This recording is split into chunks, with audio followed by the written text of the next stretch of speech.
Today we're here to meet to renew our citizens' lawsuit against the EPA, U.S. EPA, for their failure to comply with the Federal Clean Air Act. 1 year ago, we actually stood right here in this same place to initiate a legal challenge against EPA Regional 4, and that's Atlanta, charging that North Carolina granted a permit to Duke Energy combustion turbine project in Hamlet, North Carolina, that was in violation of the Federal Clean Air Act and environmental justice laws.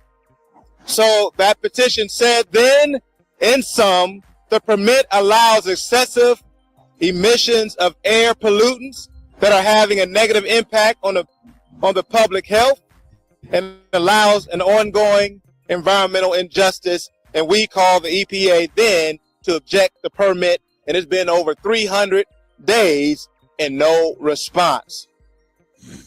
September the 17th was actually the day, it was our 1 year anniversary of filing that first legal challenge to the EPA on this permit. Over 300 days late,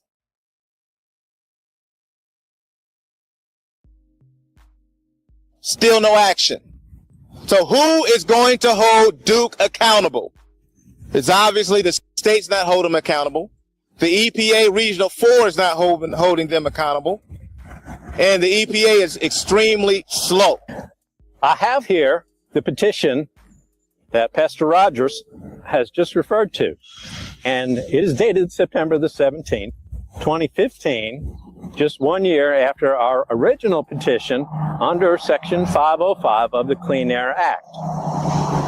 The petition states that the North Carolina Department of Environment and Natural Resources, their Division of Air Quality, has failed in its oversight of this facility and has issued a permit which we find many troubles with. There are 5 points that we raised. 1, failure to provide meaningful public participation. 2, failure to assess the common control of Duke Energy Progress and Piedmont Natural Gas electric power turbines, both located at the same site in Hamlet.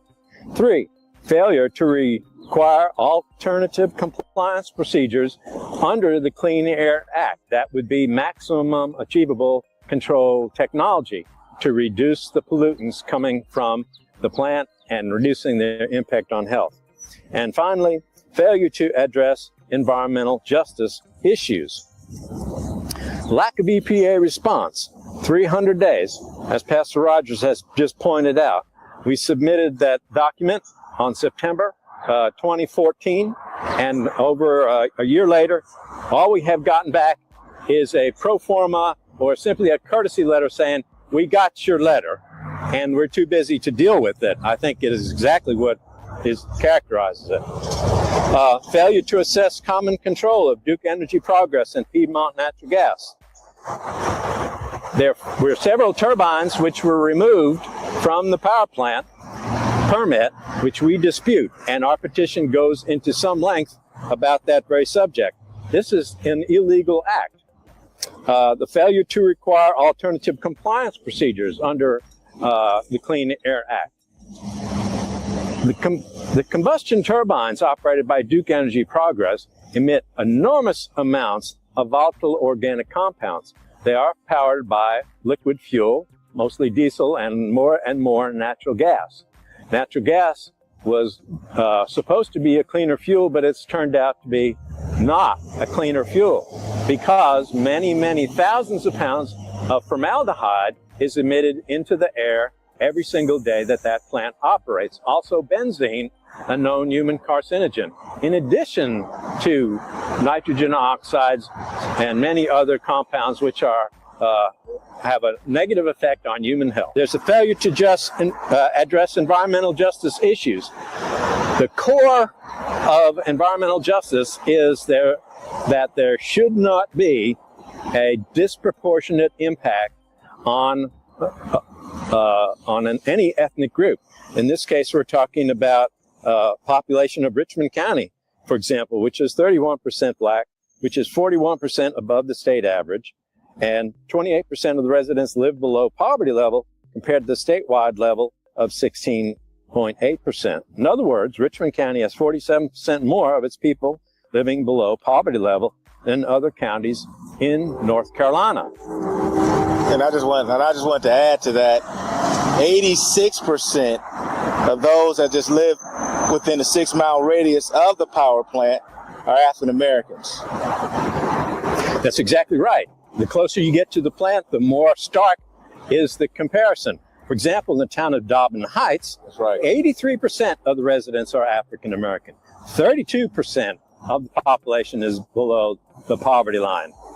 According to the Richmond County Health Department, Richmond County ranks significantly higher than other counties in the region for a 5-year span from 2007 to 2011 for emergency department visits and hospital inpatient stays, primarily because of asthma. Asthma is directly related to air pollution. We believe, and we have requested from the EPA, that they reopen the Richmond County Combustion Turbine Facility Permit.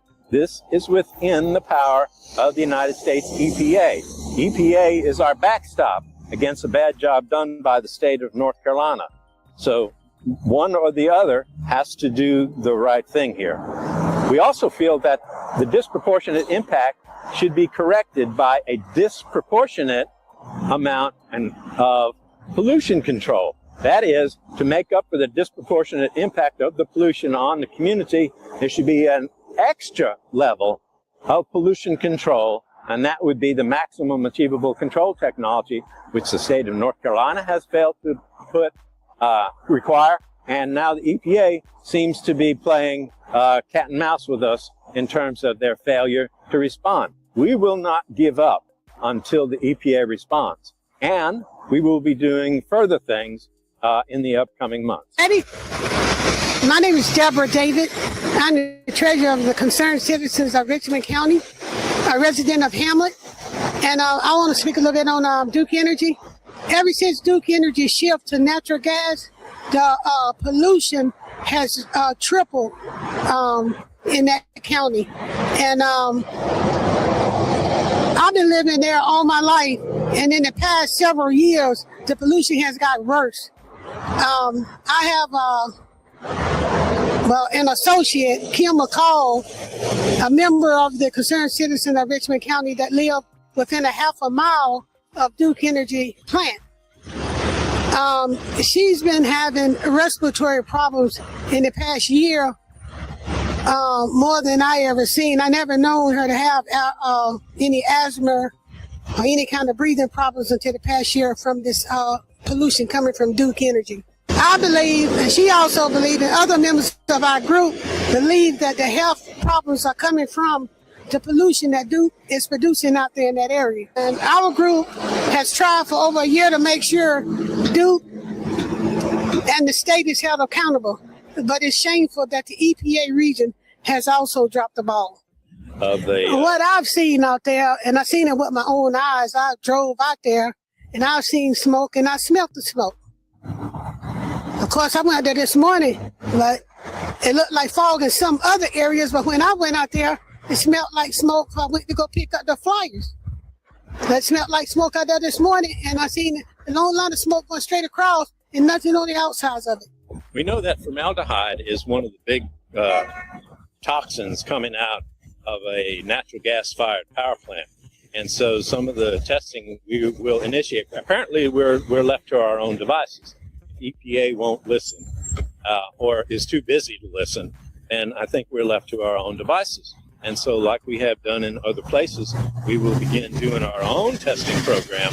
And so we hope to have results from that sometime in the next few months. We'll begin that program very soon.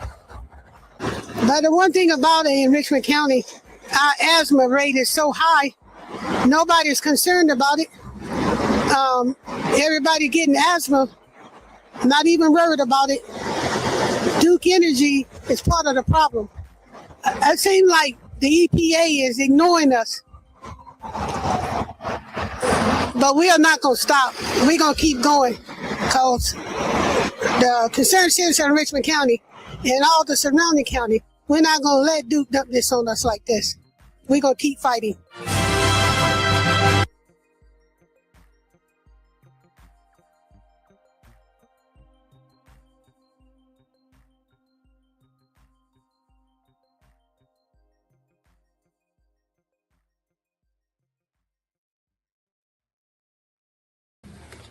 Mr. Sean Ingram from Rockingham in Richmond County. He's a farmer and co-founder of Richmond County Coalition for Justice and Black Empowerment. Thank you for that. Good afternoon, everyone. Good afternoon. I'll be quick, brief, impactful. I stand here today as a son of this soil. I stand here as a descendant of indigenous Black people who have lived on this land, worshiped on this land, buried our loved ones in this land, and fed our families from the land for generations. We are farmers. We are land people, Black people who have lived on this land, worked this land, worshiped on this land, and buried our loved ones on this land. We come from people who knew how to survive from the ground beneath their feet. Long before corporations came here with promises, our ancestors were here with plows, mules, gardens, tobacco fields, churches, schools, cemeteries, and communities. Our family history and community records show that our people were here before 1769. Our ancestors helped establish the Dock Reed Meeting House, which is what is now called Rockingham, North Carolina. This means our roots in Richmond County go back before the founding of the United States itself. So when we speak today, we're not asking for permission to belong here. We are already belong here. But for generations, Black and indigenous people have been pulled off land through fraud, tax pressure, heirs property, manipulation, partition sales, intimidation, lack of legal protection, and other coercive tax. Land that our ancestors fought to keep was taken by piece, acre by acre, and generation by generation. And how, after all that land lost, after all the environmental racism, after all the pollution, the poisoned water, the old pipes, the dry wells, industrial dumping, and broken promises, Richmond County is being told that we need an Amazon data center. Let me be clear, we do not need a data center in Richmond County. We did not ask for one. Our communities did not ask for one. Our water to be placed at greater risk did not ask for hundreds of acres of land to be transformed for corporate profit. We did not ask for money, diesel generators, more energy demands, more pressure on our infrastructure, and more decisions made behind closed doors. My brother, William Ingram, said it plain in his interview, if nobody's going to fight for our land and air and our water, it has to be us. That's right. And that is why we are here. Because this is not just about one project, this is about our survival, this is about whether the original inhabitants of this land will continue to be ignored while outsiders decide what happens to our future. This is about whether our children inherit clean water or corporate waste. This is about whether our elders will be respected or sacrificed. This is about whether our history will be honored or erased.